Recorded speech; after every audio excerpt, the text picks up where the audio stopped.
Estimadas señoras y señores, me permiten antes de todo expresar mis profundas gracias a José Manuel Matilla, a Manuela Mena, Gabriele Finaldi, María Cruz de Carlos y Gloria Solache.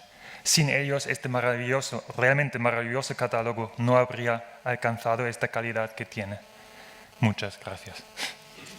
También se lo agradezco mucho a Andreas Stolzenberg del Museo de Hamburgo, a Marco Glan del Meadows Museum en Dallas y a José Luis Colomer del Centro de Estudios Europa Hispánica aquí en Madrid. Sin ellos, nada de todo esto ni siquiera hubiera visto la luz. Finalmente, quiero expresar mis mil gracias a Rafael Aburto, que excelentemente ha llevado a cabo un trabajo enorme, como ha traducido todo lo escrito en alemán, de manera que ahora suena mucho más impresionante que el original. Muchas gracias. Cano, Murillo y Goya, sin duda alguna, son tres de los más famosos artistas reunidos en esta exposición. Pero había de haber artistas de esta calidad para desplazar a segunda fila los también excelentes artistas del arte español de los siglos XVII al XIX, como los dos Franciscos de Herrera, como Antonio del Castillo o como Juan de Valdés Leal. Los dibujos de Alonso Cano los ha estudiado profundamente Zahira Vélez en 2002. Los dibujos de Murillo estaban en manos de Jonathan Brown y ahora están perfectamente cuidados en las manos de Manuela Mena. Los dibujos de Goya van siendo estudiados profundamente desde hace 40 años, desde que Gassier publicó su gran trabajo, y van a ser catalogados de nuevo razonadamente a partir del año que viene, ¿no? Supervisados, claro está, por José Manuel Matilla. Pues a los dibujos de Antonio del Castillo se lo habían dedicado sus esfuerzos Fuensanta García de la Torre y Benito Navarrete en 2008. Tocaría pues ahora a los Franciscos de Herrera o a Juan de Valdés Leal. Durante el trabajo para este catálogo, que se ha editado con motivo de esta exposición, habíamos podido entender algunos aspectos del arte de Valdés Leal como dibujante y agregar un grupo de dibujos que iba atribuido a Murillo y su círculo, a los que ya llevaron su nombre. Ahora quería hacer un corto recorrido por este conjunto de 10 dibujos. Hijo del platero portugués Fernando de Niza y de la hispalense Antonia de Valdés Leal, Juan fue bautizado en la parroquia de San Esteban de Sevilla en 1622. Carecemos de documentos sobre su formación artística, que tiene que haber tenido lugar en Sevilla entre los años 1635 y 1645. Después se instaló en Córdoba, donde se casó con Isabel en 1647 y volvió a Sevilla algunos años más tarde. La primera obra capital de Valdés Leal en Córdoba fue el retablo para la iglesia del Carmen Calzado, cuyo contrato firmó en 1655 con 33 años. Dos pinturas de menor tamaño de ellos se dedican a las cabezas cortadas de San Pedro y de San Juan Bautista. Se encuentran bajo las frontones de las calles laterales. A la izquierda, la cabeza de San Juan, cuyo dibujo preparatorio es uno de los más famosos dibujos de la colección de Hamburgo. Este dibujo, enteramente elaborado, nos presenta la cabeza del Bautista de una vivacidad enorme. Sobre la primera capa de lápiz negro que juega y deja percibir la estructura del papel, se puede ver ahí, por ejemplo, verjurado, Valdés ha puesto breves y fuertes trazos que, además de marcar las zonas oscuras, dan al pelo, a los ojos y a su boca una gran energía. Sin embargo, al comparar el dibujo con la pintura, se nota algunas diferencias, mayores tal como menores. En primer lugar, se modificaron bastante el tamaño. También se modificaron la posición del cuchillo y la cruz con la filacteria. La cabeza del Bautista yace en la pintura más aplanada. La nariz se ha alargado un poco y las cuencas de los ojos se ha acentuado con una sombra mayor. Todos estos son cambios que hacen parecer la cabeza más muerta. Pero de esto no se debe deducir que el dibujo no fuese preparatorio, porque hay dos detalles en ambas imágenes que llaman la atención por su artificiosidad. La cruz que, sin propio apoyo, mantiene la posición de la cabeza, y el cuchillo que parece caerse enseguida de la mesa. La acabada ejecución y los cambios, en primer lugar el del tamaño, podría indicar que se trata de uno de los dibujos mencionados en el contrato que Valdés Leal firmó para este retablo. Él, Valdés Leal, tenía que entregar los dichos cuadros bien acabados, de buenos y firmes colores, a toda satisfacción de hombres peritos en arte, y, como él mismo anotó, según modelo y dibujo que tengo hecho. Así que había tenido ya preparados algunos dibujos antes de solicitar el encargo y antes de conocer, por ejemplo, los tamaños exactos. Así pues, hace pocos años me fui a ver el original de la pintura. Fui a Córdoba, pero desgraciadamente estaba completamente cerrada la iglesia, sin horario ni nada. Nadie abrió la puerta.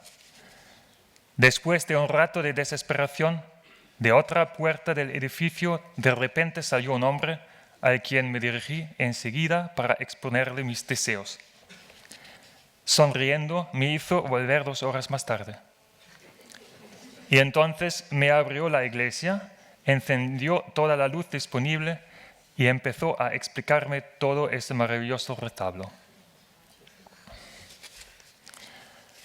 Muestra en sus cuadros principales una serie de escenas de la vida del profeta Elías, de santos y patronos de la ciudad de Córdoba, un cuadro de la Virgen del Carmen y los 2 de las cabezas cortadas. Al explicarme don Juan Luna Santos, el señor abajo a la izquierda, el cuadro de la calle izquierda, el de Elías y los profetas de Baal, casi me quedé sin respiración. Elías anacoreta, tras la disputa con el rey Ahab sobre cuál de sus respectivos dioses era el verdadero, propone realizar como prueba un holocausto en el monte Carmelo, que da el nombre a la orden, un holocausto en el que la pira preparada con la víctima ofrendada debía ser encendida por el dios respectivamente invocado. Elías salió triunfador. El pueblo de Israel acaba por reconocer como único Dios verdadero a Yahvé, tras lo cual Elías ordena la muerte de los 450 profetas de Baal. Pero no me quedo sin respiración por la historia, sino porque me sonaban conocidos los muertos, porque los había visto antes. En este momento me sentía realmente como un detective que acaba de identificar las víctimas de un crimen hasta el momento inexplicado, un detective que acaba de identificar a la vez el autor del hecho y su motivo. Este estudio de 2 hombres yacentes no había podido vincular con ninguna obra conocida y fue considerado un dibujo del siglo XVIII. Ahora nos sirve como punto de partida para entender más el modo de dibujar de Valdés Leal. Comienza por encajar las figuras con trazos de lápiz cortos, someros y blandos.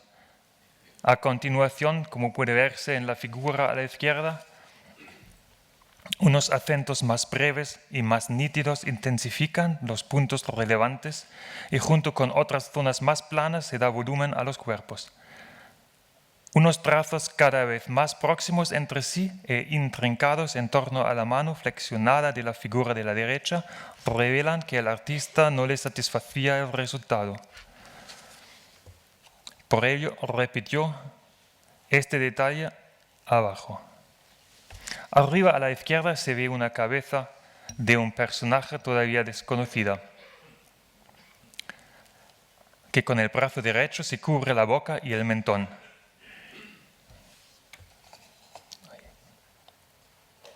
Por encima se ve el mentón y la boca de otra persona más. Si bien los dos muertos se juntaron mucho en la pintura.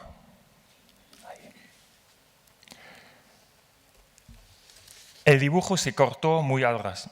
No solo el corte oblicuo de la esquina superior derecha, sino el hecho de que al cuerpo de la izquierda le falte la cabeza, que sí aparece en el cuadro, hacen suponer que se trataba de una hoja mayor con dibujos preliminares para distintas obras. La mancha de aceite a la derecha demuestra probablemente su utilización en el proceso pictórico. El Museo del Prado conserva un dibujo que guarda relaciones con el cuadro principal del retablo, La visión de Elías, y cuyo estilo es semejante a los de los dibujos de Hamburgo.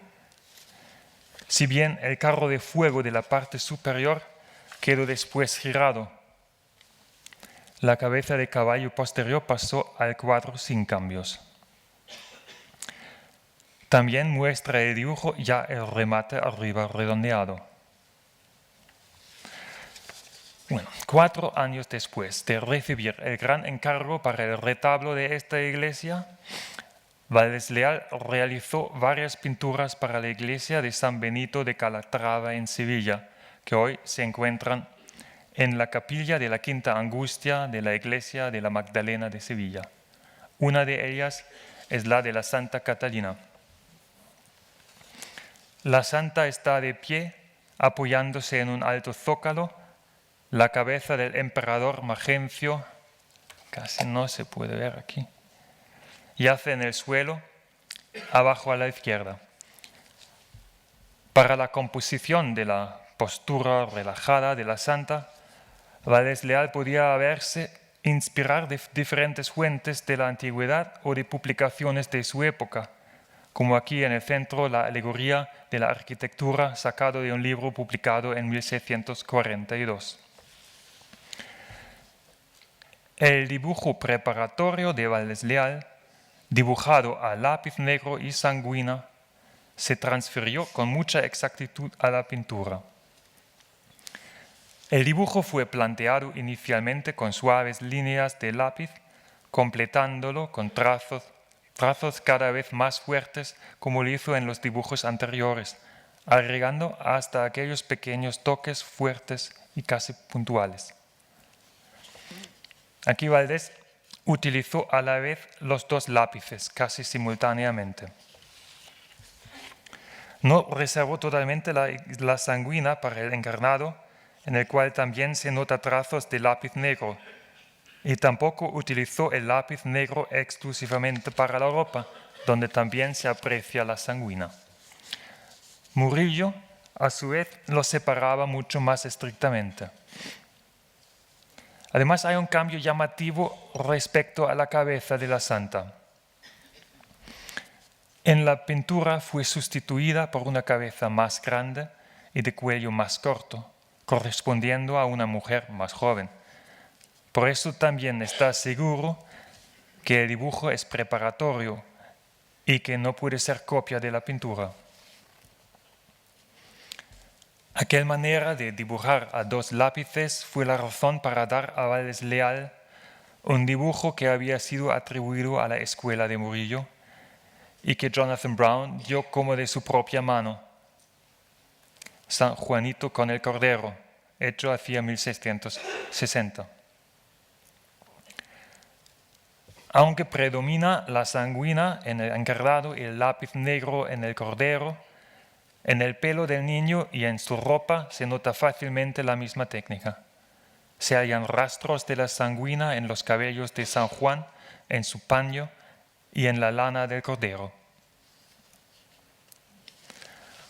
Recordamos ahora el mundo del primer intento de establecer una academia de dibujo en Sevilla, hecho en el mismo año de 1660 por Murillo, Herrera el Mozo, Cornelio Schut, Ignacio de Iriarte y otros maestros más. Todos tienen de 35 hasta 42 años. Y nuestro Juan de Valdés Leal. Compartieron la presidencia de la Academia Murillo y Herrera, alternando semanalmente. Valdés Leal fue en los primeros años el responsable de organizar todos los medios que se necesita para hacer el arte: aceite, carbón y modelo. Al imaginarse esta situación, hay que tener en cuenta que pudiera haber muchos dibujos hechos por distintas manos utilizando el mismo papel, los mismos lápices y el mismo carbón, y que surgen de un concepto de arte más o menos común. Las atribuciones de algunas hojas dibujadas por estos años en Sevilla a la escuela de Murillo quizás pudiera entenderse mejor como dibujos de la Academia de Sevilla. Recordamos también que una gran cantidad de dibujos de la colección de Hamburgo viene de este mundo de la famosa Academia de Murillo, originando en un libro con dibujos de los más célebres profesores de Sevilla, de España y aún de Italia, recogidos por Murillo. Sigamos con el uso simultáneo de los dos lápices, por lo cual hoy atribuimos también a Juan de Valdés Leal la siguiente hoja, que antes fue aceptado por Jonathan Brown como obra acabada y digno de Murillo. Fíjese aquí también en lo parecido de las formas afiladas de los dedos de las manos. Angulo no asumió esta apreciación y Manuela Mena vio en el dibujo una copia de un original perdido, un escenario muy probable, pues en el mundo académico la copia de obras maestras era y sigue siendo fundamental. Se trata de San Juan Bautista Niño con un cordero ante un paisaje rocoso. Aunque la elaboración del dibujo es muy completa, hasta ahora no se ha podido relacionarlo con ninguna pintura, algo que en cambio sí ha sido posible con la siguiente visión de San Antonio del año 1665.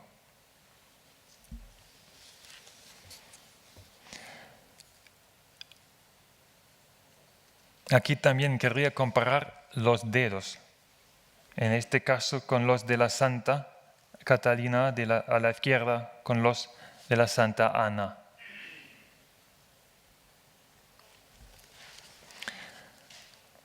El dibujo guarda estrecha relación con una pintura que se encuentra actualmente en una colección privada de Madrid. Debido al hecho de que todos los detalles se reproducieron casi perfectamente, se pensaba que se trataba más de una excelente copia que de un estudio previo. Pero sí hay diferencias decisivas, sobre todo en el centro de la composición, donde en el dibujo queda mucho más espacio y donde en la pintura se concentra todo alrededor del tallo de azucenas que el niño le entrega al santo. La Virgen y Santa Ana han crecido bastante y están mucho más presentes en la pintura.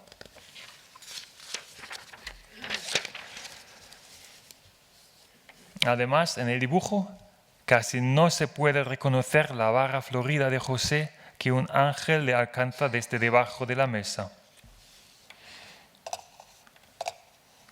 Tampoco aquí, que casi falta. Este dibujo recuerda a otro que ahora pertenece al Meadows Museum en Dallas y que similarmente difiere en algunos aspectos de la pintura. La aparición de Cristo a San Ignacio en el camino de Roma, que se encuentra en el Museo de Sevilla. El dibujo, por ejemplo, carece de la conexión pintada entre San Ignacio y Cristo, quiere decir que falta la parte de la cruz detrás de Cristo y así el punto que más representa la estrecha relación entre el santo y Cristo. En este caso, pues, existe otra pintura de tamaño menor que está más cerca a la solución del dibujo y que carece también de la parte inferior de la cruz. pero se nota un proceso de permanente desarrollo pictórico comparando los dibujos de Valdés Leal con las respectivas pinturas. Algunos años más tarde, en 1673, el Cabildo de la Catedral de Jaén decidió encargar a Valdés Leal una pintura de San Fernando para un retablo en honor al rey recién canonizado. El dibujo que en este caso nos interesa demuestra al rey con la espada alzada en la mano derecha y el orbe en la mano izquierda. Aun cuando en la pintura sea invertida especularmente la postura del cuerpo, nótase ahora la posición ya correcta de la pierna y la inclinación de la cabeza. El dibujo muestra un estudio inicial de la figura. Las proporciones están definidas, la indumentaria ya está formulada y la corona, en principio más pequeña, se aumentó con pinceladas añadidas a posteriori. En el ángulo inferior izquierda se nota ligeramente un esbozo de otra persona, como lo hemos visto ya en el dibujo de los profetas muertos. El dibujo preliminar a lápiz negro, a su vez, se asemeja a otro dibujo de la colección. Comparamos las dos piernas y como muestran la misma idea de marcar las rodillas y el pie. Recuerdan también el ya conocido dibujo de los muertos profetas de Baal. Este otro dibujo representa a un caballero con la mano en la espada. El caballero en leva actitud de avance a la derecha, echa la mano derecha a la espada, más bien en ademán de guardarla, pues la lanza que yace ante él en el suelo indicaría el final de una lucha de la que ha salido incólume. Con respecto a los dibujos a lápiz aquí reunidos, parece que entre los dibujos preparatorios y las pinturas correspondientes siempre hay por lo menos un cambio llamativo. Recordamos la inclinación de la cabeza cortada de San Juan, los muertos que yacen bastante más unidos en la pintura de Elías y los profetas de Baal.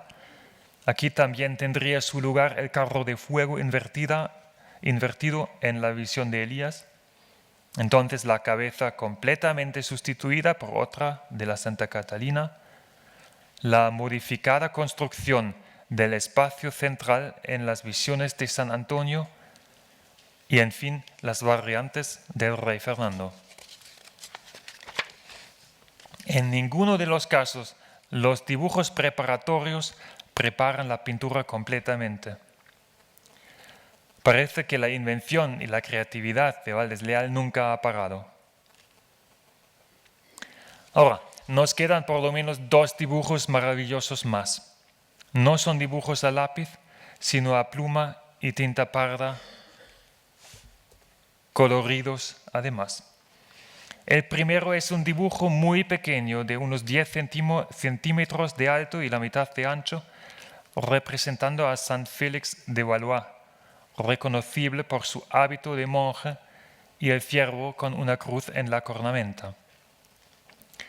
Representando una figura de nicho, el dibujo se concibió probablemente como un boceto preparatorio para un fresco. Pero desgraciadamente no hay ningún indicio que Valdés Leal realizara encargos para el orden de los trinitarios, que sería la primera orden en que cabría pensar para tal encargo. La atribución a Valdés Leal es tan antigua como aceptada por casi todos los especialistas.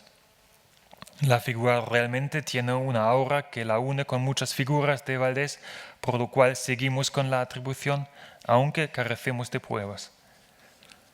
Pero sí se ha discutido la posibilidad de que fuera Lucas Valdés, hijo de Juan, su autor, que trabajaba con su padre en su taller. Además, Lucas, según Ceán Bermúdez, sí había pintado para los Trinitarios Descalzos de Sevilla. El último dibujo de la colección de Hamburgo que podemos atribuir con razón a Valdés Leal es la cena en casa de Levi. Jesús se halla en casa de un fariseo que le había invitado a comer. Se acercó a él una mujer denominada en el texto del Evangelio de Lucas como una mujer pecadora que había en la ciudad y a la que la tradición cristiana identifica con la Magdalena, y le ungió los pies con sus cabellos. Como la hoja está en un estadio de deterioro, casi no puede reconocerse a ella en el ángulo inferior izquierdo.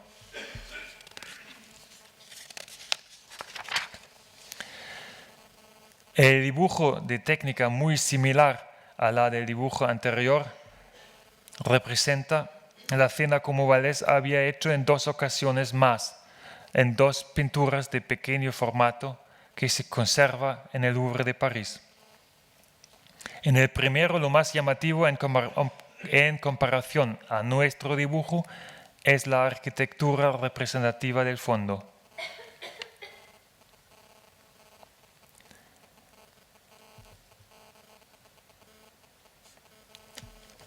La segunda pintura demuestra realmente la misma cena en la casa de Levi.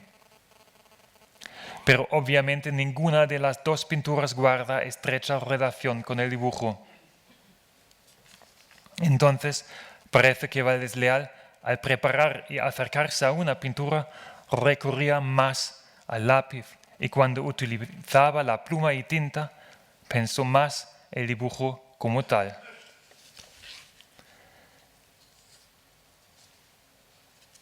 Estas son las 2 firmas que Juan de Valdés Leal hizo en los papeles de la Academia de Sevilla. Muchas gracias.